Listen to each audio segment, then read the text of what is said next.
I'm just going to go look at some of the stats as well. Okay. Yeah. Welcome. Like, share, subscribe, do all that nice, do all that stuff. Do all the stuff, all the things. Yeah. So that's it. We've been in the All Blacks 4 times in a row. Yes. And I don't feel different. I still feel the same. I don't want to make too much of it. I don't want to make too much of it. Don't want to brag about it because you sort of know that next year this time they might be 45. 7. Plus, I think the All Blacks were better than their media is letting on. Like they're like, no, the All Blacks are in crisis, and like we struggled. Like they played well. I think they should be happy with how they played. Yes, but that's the difference, and that's what everyone's saying is the difference. Is that like Loftus, you know dates and stuff. Mm-hmm. Loftus when 2018. Jesse Creel try and everything. 2018. We were the better team. You can't say better team. We played great rugby for 75 minutes and lost the game. Yeah.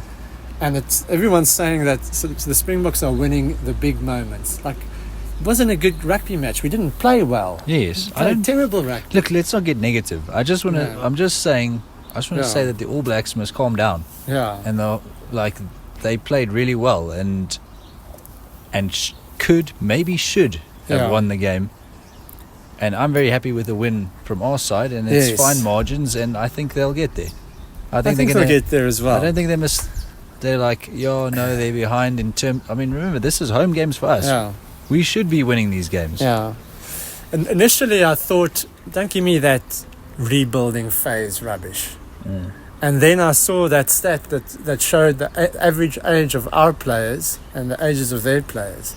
Our players are all basically in their 30s. They've got a lot of youngsters. They've got a lot of young guys. A lot of guys who still need to play a lot of test rugby. And think about what they did. Like the amount of steals in the line-out. Yes. With those young locks. I mean, that is... Yeah. They can see that as like, okay, this is what we're aiming for. Now, look, at the same time, you're like, but you should... Like, a champion team should want to win every game and that sort of thing. I'm just saying... Maybe they're kind of like where we were in 2018, like you were saying about the Pretoria game, the Loftus game. This might be the start of like amazing things to come. Would we have won these same games in New Zealand? I don't know. No, it's difficult to say. Sorry, there's a chocha around my face, a bug. For those who don't know. Okay, so let's just look at the game quickly. So. Before there were any points on the board, Visa got a yellow card. Yes. Visa got yellow carded. Yeah, that was for taking out the supporting runner. Yeah. Yeah. It is what it is nowadays. Like yellow cards and stuff. There doesn't have to be. It's just letter of the law stuff. Yes. And the same with Severis. I thought there was little in it, but did he do everything he could to protect Willie Leroux? And if the answer is no, then I would have thought maybe just a penalty would have been fine, would have been enough. No, it just looked bad. Yeah. So what happened is Willie Leroux went up for the ball. Severis pulled out of the contest and then still hit Willie Leroux, and Willie Leroux fell on his chest. So then it looked bad, and refs. Yeah. So then they gave a yellow. Yeah, and then penalties, Mackenzie, Pollard, Mackenzie again. I just see Cody Taylor's name, Just what a game, well, man. He was a real thorn in our side. Yes. Yeah, he was a proper nuisance, and he was good on attack. Yeah. Like, he kept popping up in places. Stepping guys and bumping guys and looked really breaking the line and that sort of thing, And then changes came early. Bongi didn't have his best game. Yeah, the lineouts weren't functioning. Whether that's his fault or Evan's fault, but I mean, those locks were saying the All Blacks. I forget his name. The All Blacks lock was saying that they did their homework, and you could see it. They sort of didn't fall for any of the dummies or anything. It just. Let me look at the lineup. I can't remember how to pronounce his name. Tupovai. Yes, that guy did very well. Yeah. So, and then the first try was Kulisi's try. came in the 48th minute. Yeah, half time. We I was had worried. to start. We had to start the second half. Now, what is it? 9-3 half time. You know. Yeah. So yeah, good try. Saw that little Good bit of build-up. space. Good Yeah. build up. Was that the one where Cheslin was hooker, as in threw the ball into the line out? I think so. Yeah. And then it resulted then Yeah. later into CFD's Just sort of try. picked and go at pace and just managed to find a hole there. Which is kind of like how all our tries were last week as well, pick and goes and that sort of thing. So if you want to talk about Tony Brown's involvement, I see there's a lot of, willingness to throw the ball around, but where are our tries coming from? Aren't they just still pick and go forward orientated? But then my stuff? question is, don't you think that little bit more expansiveness, if that is a word, Expensitivity. because because of having players spread out over the field to receive the ball, the ball protection was like every time there was a ball carrier and someone made a half gap or got over the advantage line, I was screaming at the TV that because there was no one close enough to secure that ball. Yeah. Kept turning over the ball. Sort of players wanting to receive the ball in an offload and stuff, and forgetting that you actually, when the ball goes to ground, there needs to be at least two guys there to make sure that we get it back. Yes. Because it was infuriating the amount of times they stole our ball. How many times was it must have been 6 or 7 times. Yeah. Serious stuff. That ball protection and line out, serious stuff that they have to be working on in the next 2 weeks. Yeah, and it kind of reminds me, funny enough, not the last time, but in 2008 we played against the All Blacks at Newlands. Yeah. And we lost 19-0. Yeah. Why? Because we were playing this expansive stuff that Peter de Villiers was trying to introduce. And what happens? We kept turning the ball over. And then what happens on the other end. Guys getting isolated. What happens on the other end is they scored, the All Blacks scored one try, and then suddenly at like half time was something like 7-0 or something like that. Yeah. And then suddenly they score another. So I was worried that this same thing was going to happen, that they were now 9-3 ahead. What would have happened if they had scored first? Try first. Yeah. Then it starts to get ugly. 16-3. Yes. You know what I mean? No, that's a big deficit. That is not what happened, and credit to the Springboks. But I don't love this like throwing the ball around. No, we have to find, I don't know what kind of, leave it to them, but I mean, they've got to find something that's close enough to what's been called the Springbok identity, and with the wings scoring tries. But our wings have always scored tries in any case. They have to find the exact kind of game plan that they want to play, the style of play that they want to play.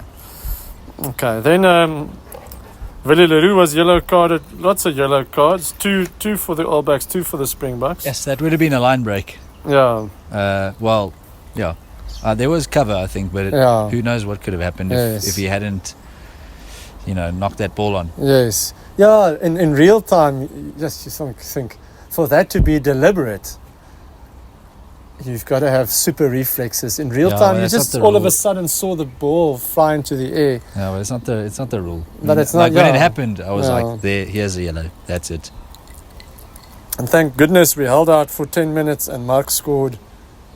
Brilliant to identify the space. Yeah, but before Mark scored, it was... Lomax got yellow carded a minute before that. Yeah, but it was the missed kick at goal by Mackenzie. Yeah.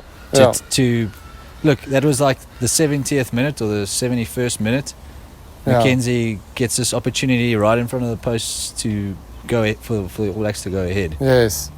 And in my mind, I was like, if the game gets suddenly tight, if they kick it over and we struggle to stay in their half, and then we start to knock the ball on, etc. And it's a different game. Like, maybe the All Blacks end up winning. Yeah. So there's a lot of stuff. That's a should have taken the kicks. Maybe last week and this week. Yeah. So that's why I'm saying, like, it's the little things. Like Mackenzie missing that kick was like, they could have won the game. But how nice is it for us to be on the other side? Because we've said it so many times. Like, no, we were so close. It was that one moment, that one try that shouldn't have been a try, or that one penalty, or that one missed kick and stuff. you don't need to. You shouldn't put yourself in that position where the game comes down to one moment. You should do the right things at the right time, and currently that is happening for us. Yeah. At the moment. And we're not getting ahead of ourselves. I don't like the press and the whole thing, and the guys on the breakdown, Mils Muliaina, and say that we are number one and stuff. And we lost to Ireland just the other day. I mean, So look. It's it very is nice heartening to that see. we're able to keep a team like the All Blacks out. Like they didn't score a try. When last did that happen? Yeah. So it's not that we are being like, I don't know, defeatist or negative or something like that. It's just more like we just keep our feet on the ground. Yes, that's our way. Yeah. We don't want to be favourites. No. No, it's not a good thing for Springboks to get big heads and stuff. We can be happy with the performance, and but it's such a glorious feeling. It's lovely. Waking up, I went to Cape Town specifically to watch this game, and I was sitting next to my kiddie, and when he thought Damien McKenzie was going to put the All Blacks ahead, he was like crying. Yeah. He was freaking out. Yeah. Now imagine that weekend that I spent all that money on, and then the Springboks lose. How amazing! What an amazing occasion! So thank you, Springboks, for saving the holiday. During the game, I was losing it completely, but the result was fantastic. Those two tries, Marx's try, that moment of euphoria when it happened, I mean, it was fantastic. It was amazing. Yeah, and like everything around the game. Sorry to interrupt you there, but like everything around the game, like that there were two. You didn't see it on TV, I don't think. Two planes flew over. I just saw the one. When I watched the repeat, I saw they only showed one of them, and there was like, there were performances, like as in dancing and all sorts of things, like prior to the game. That one guy's big, eh? I'm not even talking about that. I'm not talking about the impy. I'm talking about prior to all that. There were dancers, and there was like this school that came on and did like this performance, and I was like, I've never seen a Springbok supporters crowd be quiet for the haka. Never. Yeah, I saw that. And so on the screen it came up, it said respect the haka. Yeah. And then everyone was like shh. Yeah. Good. And Nice. I was surprised. So we mentioned it on TV as well. There was a crazy vibe. Like for a crowd to behave like that, that was impressive. It's the best feeling in the world to go watch the Springboks play the All Blacks and to win the game. Yeah. I mean, Nelspruit 2022, when was that? Yeah, 2022. Yes, it's one of the best days of my life. For real. In any case, I'm just going through the names here. Ox had a good game. Ruan Orkia, I think, deserves his place. I know with guys coming back from injuries, but he's a little bit younger. He's young, so he's he could 26. still play quite a bit of rugby. Kulisi, again, massive as captain. Kulisi put in some big hits, and and like his, you know what it was? Him and the older guys like Evan and Peter Steff, they like determination and their urgency and their desperation. Like I've never seen that from usually the older guys. Like if you think back to no offense to like Matfield and those guys, but they kind of sort of started going with emotions. They were like but like Siya Kolisi diving on a ball at the feet of the All Blacks, to regain possession or whatever. Obviously Cheslin was massive. I thought Pollard was good in that, and that he was just like a proper general of the game. He didn't make a lot of mistakes, and he did what he needed to do. Like with Sasha when he came on, there's a lot of flair and this and that, but some glaring mistakes as well, which he will try and get out of his game. I mean, the guy's an obvious talent, but we must remember that he's a youngster and he's inexperienced, so there's a lot that he needs to learn. Same with Kane and Moody. Got thrown in quite quickly after injury, and he didn't have a good day. He looked out of position in the beginning, but then he made one or two good runs, and he made some telling tackles as well. So I also thought he wasn't terrible. I mean, he's getting a lot of stick, but I thought he was okay. Yeah. See, when you're there, then you sort of see the game a little bit differently to when you watch it on TV. Yeah. And initially, like with Pollard as well, I thought his kicking out of hand was kind of a little bit aimless and giving away possession and that sort of thing. Yeah. But and Villy, a bit hot and cold. I mean, he got the attack going, but he did a few silly things as well, as he sometimes does. But I mean, there's no doubt that his passes out of hand puts other people in space. Yeah. Okay, I think that's it. So what a wonderful day. So now, obviously, I think we're on 18 points. And Argentina on 10. Argentina on 10. So if Argentina win both games with bonus points. Well, they don't even have to win with bonus points. With a better, and we don't get any bonus points. Yes. Then they can still win. They can still win if they have a big enough points difference. If they get bonus points and we don't get bonus points, then obviously. Yeah. If we win one game out of the two, then we win the Rugby Championship, which I believe, if we lose to Argentina twice without getting a single point and they get bonus points, we don't deserve to win the Rugby Championship. And we probably don't deserve it, yeah. No. But on the plus side, I think we won't take them lightly. They've now beaten the All Blacks and Australia once. Yeah, we won't take them lightly. We're quickly going to mention the Australia's biggest game. Loss in their history after their loss to us in 1997. Yeah, 67-27. It was 23 at one stage with about it was like 30 minutes into the game. Yeah, and then halftime you said 2017. So it was after like 30 minutes they were 20 points to 3 up, and I actually thought Australia looked pretty good. Yeah, I thought they were going to take the kick on from there, but the Argentinians scored 2 very, very good tries, actually. Yeah. Excellent tries to stay like in arm's reach or whatever you want to call it. Yeah. And then the second half was just like crazy. I just read, before we started, I read the tries in the 70th minute. A try in the 71st minute, 74th minute, 76th minute, and 80th minute. Four tries in 10 minutes. It's bad. It's bad. Yeah. The wheels just came off. It's similar to the 1997 game. Yeah. Like halftime was also close. It was like 20 points each around, 20 something points, and then we scored a whole bunch of tries in the second half. And that was basically the start of that 17-game run, wasn't it? It was still under Karel du Plessis. Yeah, it was, Just before Mallet took over. Then we went on tour and we won all the games on tour, and then the following year was the big year. Yeah.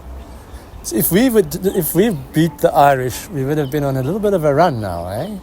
Yeah, if we hadn't lost that game. Yeah. I don't like those runs because it starts becoming not about the actual game. It becomes a bit of an obsession. Yeah. So anyway, the Aussies serious problems, seriously bad issues. I mean, I don't know if it's if they're worse off now or whatever. But I thought that they won quite a gritty, victory last week. Yes. And this is kind of taking them completely back. Yes. I don't really know what to say. Joe Schmidt is obviously a good coach. Obviously, they've had serious problems with player depth and this and that. Sometimes you just don't. It's like current Wales. Sometimes you just don't have the players. Yeah. I think that's the problem with the All Blacks at the moment. They're just talented guys. Tupou Vaa'i is obviously a good rugby player, but he's young, and you can't throw a guy like that in and say, you go do your best against Eben Etzebeth. I mean, it's unfair. Well, he did pretty well, so I think he's very good, and he's talented. He's a good player, and he'll get there. But I mean, yes, it's a lot. To perform at this level for such a young guy. Yeah. Look, I mean, coming back to the All Blacks then, if that's their second best, I don't think it is their second best, but if you're losing games by 4 points and 6 points, whatever it is, to the world champions, in that situation, then that's not a bad situation to be in. But the Aussies, I'm not sure that they are going to improve that much. I don't know. No. But difficult to say. Yeah. Okay, nothing else. Nothing else. Okay. Is there no one else? Cheers. Cheers.